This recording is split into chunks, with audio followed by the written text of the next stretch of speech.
Yan ang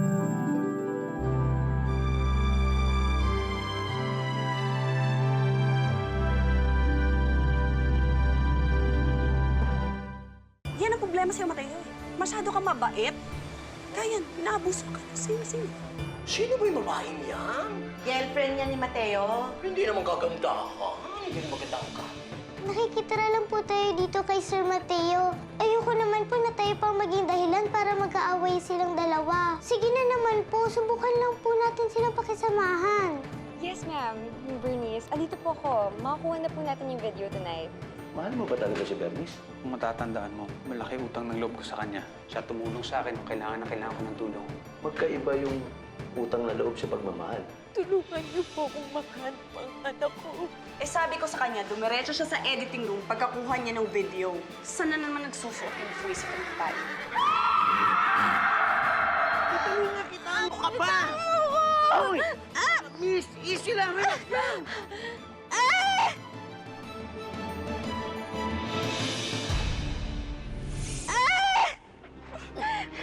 Ano ba? Aray! Aray ko! Aray. Miss! Ano? Yung ba yung babaeng patay? Boss Chip, hindi nga patay eh. Baliw, buhay. Uso ba pala baliw ngayon, Boss Chip? Ewan ko sa'yo, lapatin siguro sa'yo. Hayaan mo na yun. Ano, kinakit ka ba?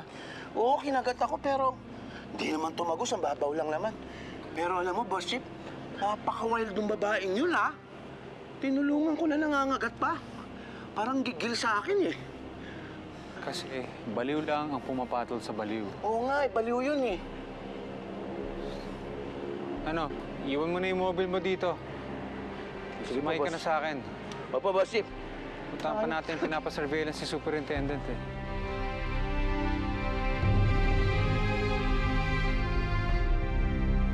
Yun daw ang ibig sabihin ng alulong. Isang kakilala natin o malapit sa atin ang mamamatay. Nonsense. Umaalulong ang aso dahil gusto lang nito magpapansin at manginis. And besides, bawal ang aso dito sa loob ng bahay. Kaya ano sa labas ang yan. Alam mo kung gusto mo, doon ka rin sa labas, samahan mo siya. Wait a minute! Wait a minute! Teka. Kung magsalita ka, parang ikaw may-ari ng bahay. Bisita ka rin dito, kagaya namin, ano? FYI, ang may-ari ng bahay na to ay mga magulang ko. At nagre-rent lang si Mateo. At isa pa, hindi ka bisita dito. Isa kang palamunin. Bernice! Bakit? Totoo naman eh. Tumanda ka ng isang palamunin, di ba? At mamamatay ka na rin isang palamunin. Palibhasa, hindi ka marunong magsunika. Wala ka ibang alam kundi ang umasa sa iba at manlaman. Kung tutusin, kawawa tong batang bulag na to. Kasi sa'yo siya lumaki. Tutularan niya ang isang baklang walang silbi. Kung sana nalilimos ang dignidad eh. Kaso hindi. Bernice, tama na. Fine. Basta hindi pa rin pwede ang aso dito sa loob ng bahay. Ako pa rin ang masusunod dahil kami ang may-ari ng bahay na to. Akin na yan. Sa labas na tong aso na to, huwag kang makulit. Pati mapabayaan mo siya. Doon ka sa labas, umutulog. Fatima! Pakasawa ka doon. Pati tama na yan.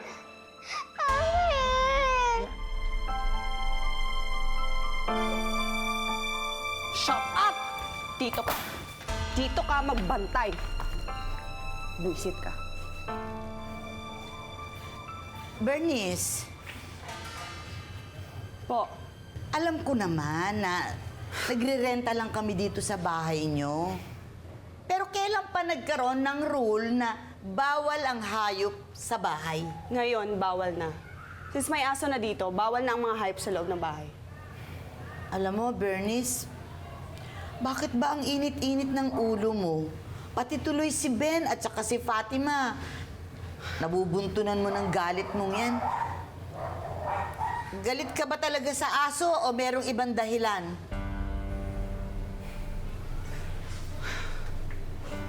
Pasensya na, Tita Ophia. Stress lang kasi ako sa work eh. Kasi yung PA kong si Abigail, napaka-incompetent. Nakakainis, alam mo yun? I swear, pag nakita ko yun, I'll kill her. Tapos, dagdag pa yung mapalamunin na yan. Bernice, mabuti pa. Magpalamig ka muna ng ulo, ha? At baka yung init ng ulo mong yan eh. Kung saan-saan mo mapagdiskitahan eh, mapasama pa. Tita, kahit wala akong stress, bawal pa rin ang aso sa loob. I'll just wait for Mateo outside.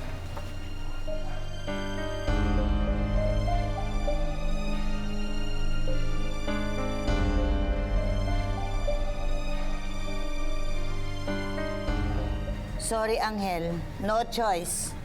Ayaw nung witch. Tsaka lang, ha? Tsaka lang.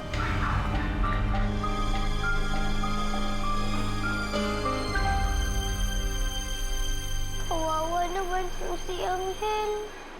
Bayaan mo na siya doon. Kasi may house rules yung girl alone. Bahay pala niya to. Kaya nakikita na lang tayo. Di ba sabi mo, kailangan makisama tayo. Kaya kahit anong palalait ang gawin niya, hindi tayo pwede lumaban.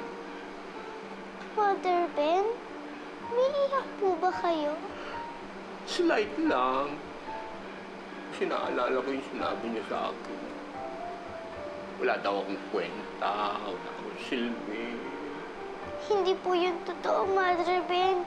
Ikaw nga po nag-alaga sa akin eh. Tsaka paano na po ako kung wala kayo?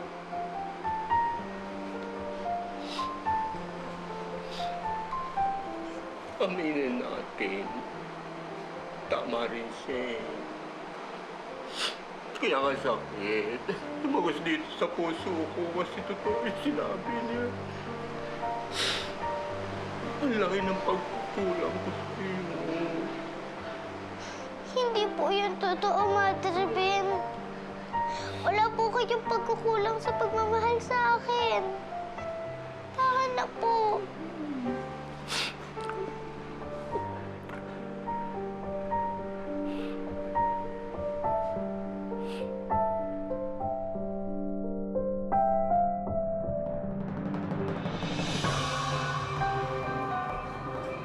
Sento, tapos ka na. Alam mo na ang gagawin mo, Marcos. Gaya ng dati. Mainit na sa atin ang pulis. Mainit dahil sa'yo. Hindi dahil sa akin. At hindi dahil dito. Itapon mo siya. Pangmarka ng aking teritoryo.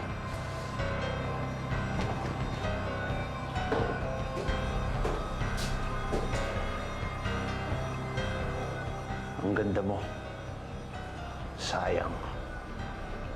Sayang at hindi ako nakabiktima sa'yo.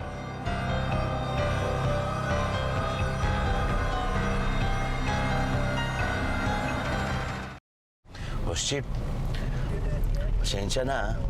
Imbis na nagkita na lang tayo doon sa site, pinapunta pa kita dito. Huwag ka na magpaliwanag, okay lang yan. Naguluhan po kasi ako eh. Ang akala ko talaga patay na yung babae na yun. Alam mo, Paul, hindi mo na kailangang magpaliwanag sa akin. Tama yung ginawa mo. At mabuti na rin at buhay yung babaeng yan.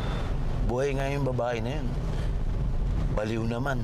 Tsaka parang may humahabol daw sa kanya eh. Tapos pilit niyang hahanapin daw niya anak niyang nawawala. Nawalan siya ng anak. Wawa naman. Parang ganun na nga. Alam mo, Boss Chip, napakahirap siguro sa isang tao ang mawalan ng isang mahal sa buhay. Bakit ginabig ka? Salamat. Tuman pa kasi ako sa klinik sa bayan. Bakit may problema? Mahal, buntis ako.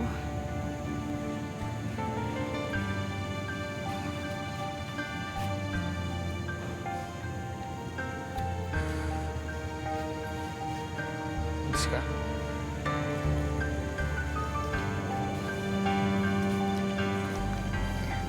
Magiging daddy na ako. Magiging daddy na ako. Magiging daddy na ako? Talaga?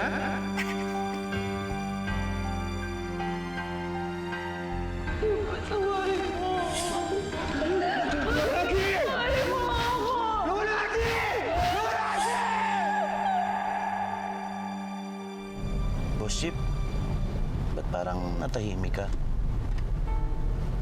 Napaalala ko pa ata yung namatay mong asawa. Ay, pasensya na. Tanghal lang. Okay lang. Tanga lang ang pumapato sa tanga. Sorry, sir.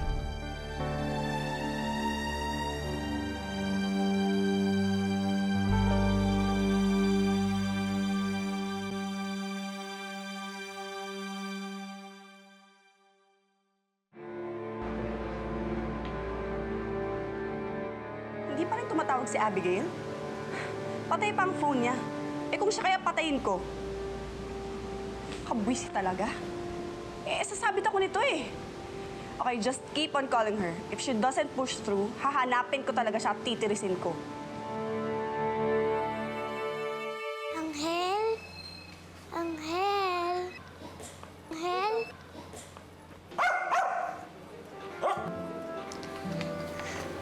Anghel, hindi kasi ako makatulog eh.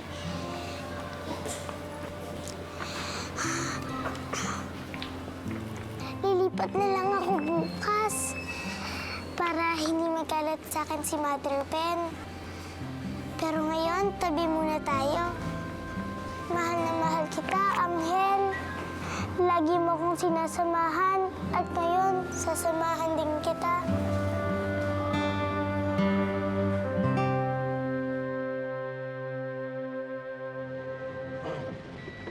Boss Chip, mukhang may nangyari dito ah. Ano?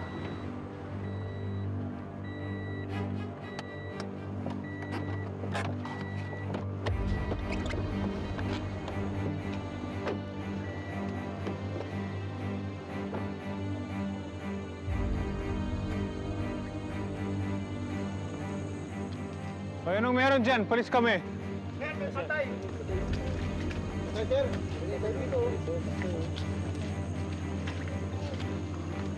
Paul, tawagan mo yung pinakamalapit na presinto.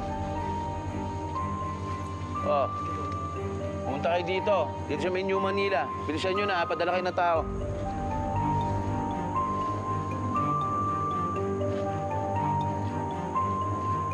Boss Chip, kita mo nga naman, oh.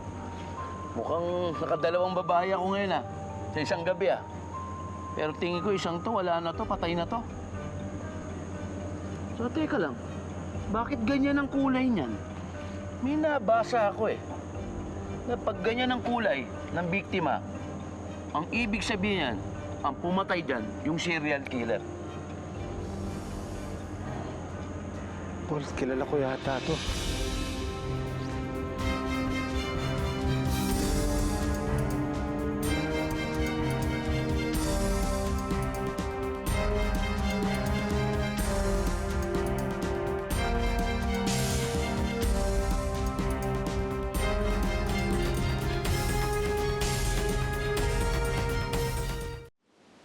Bernice. Oh, finally, dumating ka na. O, ano yung sinasabi mo sa text na, sasabihin mo sa akin?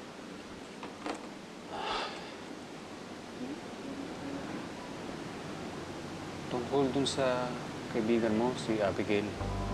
Why? What about her? Alam mo bang kanina ko pa siya hinahanap? Bernice, patay na siya. What? Iniimbestiga pa namin eh. Pero mukhang nabiktima siya ng serial killer na gumagala. Hindi pa namin na-release sa media kasi... Oh my God, serial killer? Seryoso ba to? Oo. Alam mo ba kung ano yung ibig sabihin nito? Alam kong nakakagulat. Alam kong malungkot ka. Pangako sa'yo, Bernice, gagawin ko ang lahat. Mahuli lang kung sino man ang gumawa nito. Kung kailangan mo ng kausap o karamay, nandito lang ako. Eh, hindi. Kailangan ko pumunta ng office. Malaking balita to. Pwede ko itong magamit para makuha ko yung simpatya ng masa dahil friend ko yung biktima, diba? Seryoso ka ba? Love, thank you, Thank you sa tip. Thank you so much. I need to get to the office. This is a big news. Yeah, I'll be okay. I'll text you, ha? Tsaka, pa-forward na rin yung number ng homicide department niya, ha? Thank you. Thank you.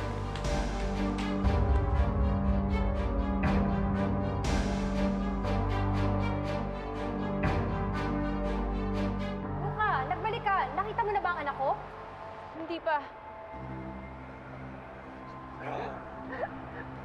Tanda, alam ko na nasa Maynila si Luwalhati. Minsan ko na lang kapag naamoy, pero hindi ko pa siya matsyempuhan. Wala na dapat na bumalik dito. Kanina lang, lapit sa lugar na pinaghahanapan ko, may nakita akong biktima ng aswang.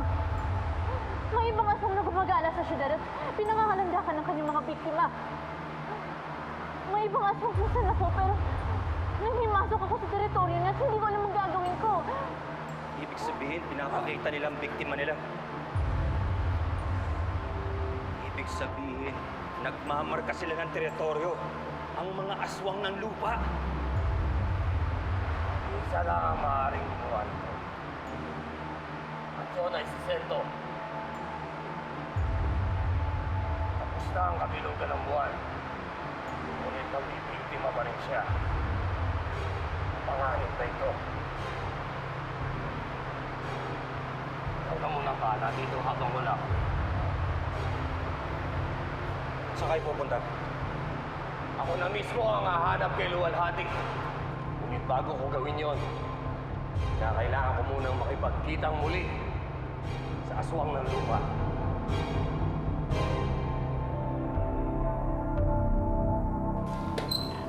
Paul, nasa na yung files na pinahanap ko sa'yo. Sige, tago mo lang ha. Pag-aaralan ko yung bukas eh. Sige, salamat. Fatima. Anghel, ba't nakatali ka dyan?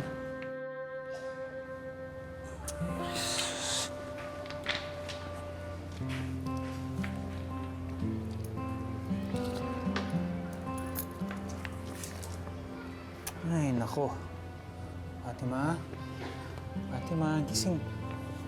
Halika.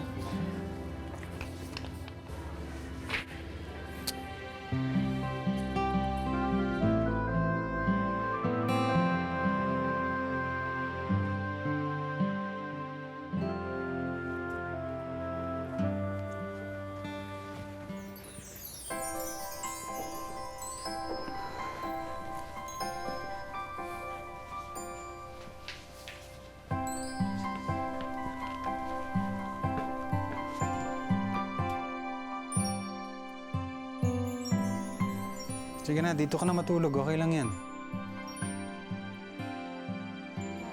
Sige na, Angel. Tulog ka na.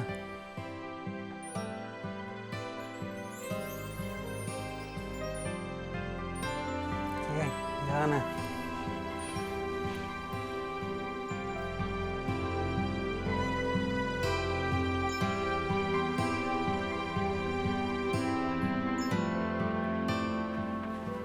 Fatima?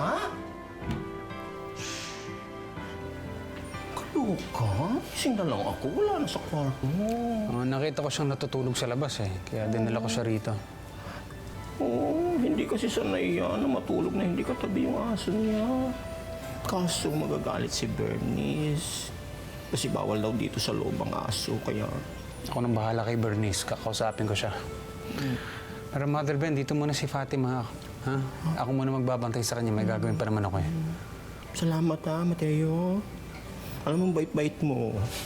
Ang swerte ni Fatima, nakilala ka niya. Hindi ko alam kung bakit, kung talagang magaan lang yung loob ko sa bata eh. Mabuti. Parang anak na naturing ko sa kanya eh. Mabuti naman kung gano'n. Kahit pa paano kampante ako na may titingin at mag-aalaga sa kanya pag mawala ako. Mawawala? Saan ka pupunta? Basta, ipangako mo na lang, ha? OPM? Oh, promise me? Ha? Pangako yan.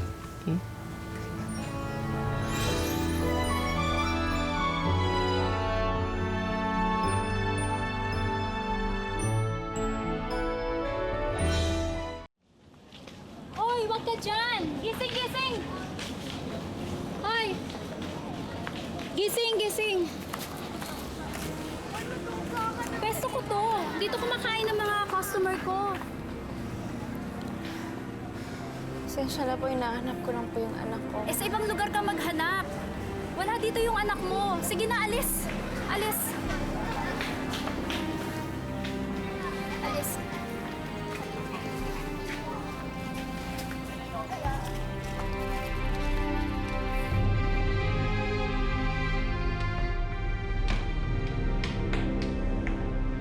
Sir Mateo? Fatima, andali, nandito lang ako. Ano yan? Sir Mateo, salamat po. Kwinento po sa akin ni Mother Ben na pinapasok niyo po si Angel. Pero baka po magalit ulit si Ate Bernice. Unang-una, walang anuman. Pangalawa, hayaan mo, kakausapin ko si Bernice. Papaliwanag ko sa kanya na lahat ng mga kaibigan ko pwedeng tumuloy sa bahay. Pati si Angel. Dahil si Angel, kaibigan ko, di ba, Pards? Di ba, Pards? Teka lang, napakaganda naman ng suit mo. Sino nagbigay sa'yo niyan? Ako, binili ko yan. Kasi naman, nakita ko yung mga damit niya, para bang puro surot. Hoy, walang surot yun, ha? Kahit naman sakali kami natutulog, clean living kami. Teka lang, ba't nakibihis kayong lahat? Kailangan ba? Si Fatima, gusto na naman hanapin si Noah. Si Noah, sandali ah. Halika, tingnan ko nga yung damit kung kasya nga yan. Tama kaya yung sukat ko? Kasyang-kasya nga po eh. Type mo. Magaling ako mamili. Sige, bibili pa tayo. Marami doon mga mura lang eh. Mother Ben, ito yung file ni Mang Noah. Silipin niyo, baka makatulong. Pasensya at hindi ko napagtuunan yung kaso ngayon dahil busy ako sa trabaho eh. Mateo, very bells na. Sobra-sobra na ginagawa mo para sa amin. Sobra-sobra ka na. Ano problema yan? Alam niyo, pwede ko kayong hatid sa may simbahan. Ay, wag na. Lakarin mo yung dapat mong lakarin. Huwag ka na mag-abala. Malapit lang ang simbahan. Kaya na namin to. Halika na. Sige, ingat kayo ah. Ikaw din. Uy, tingnan ko.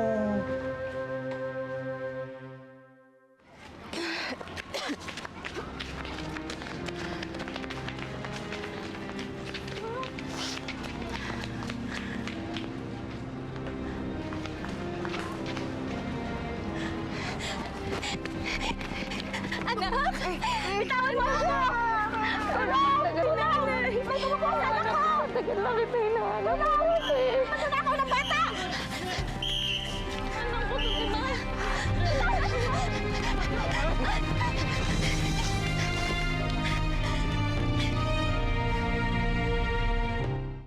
Oh, ako na lang magtatanong doon sa mga kachorba ko, ha? Kung nasaan si Noah. Huwag kayo lalayo dito. Maraming tao ngayon, may simba. Ha, Fatima? Pero teka muna. Eh, sino ba yung Noah na yan na pilit yung hinahanap? Ito file niya, oh. Kaibigan po namin siya. Kaibigan na parang pamilya na rin po. Kaya lang, bigla po siyang nawala.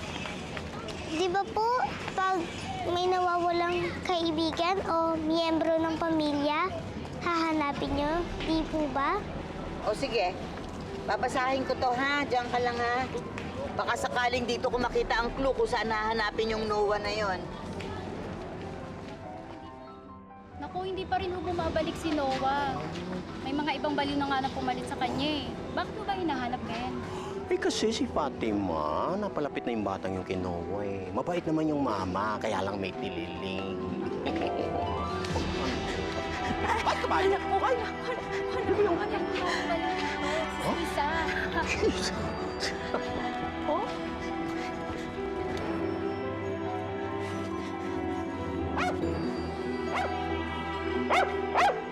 Fatima, patigilin mo yung aso.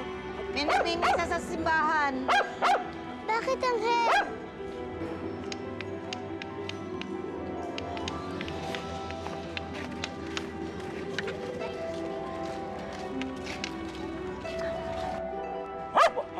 Bata, patahimikin mo naman yung aso mo. Baka mahulid na ako eh. Bakit po ba nila kayo hinahuli? Sino po ba kayo?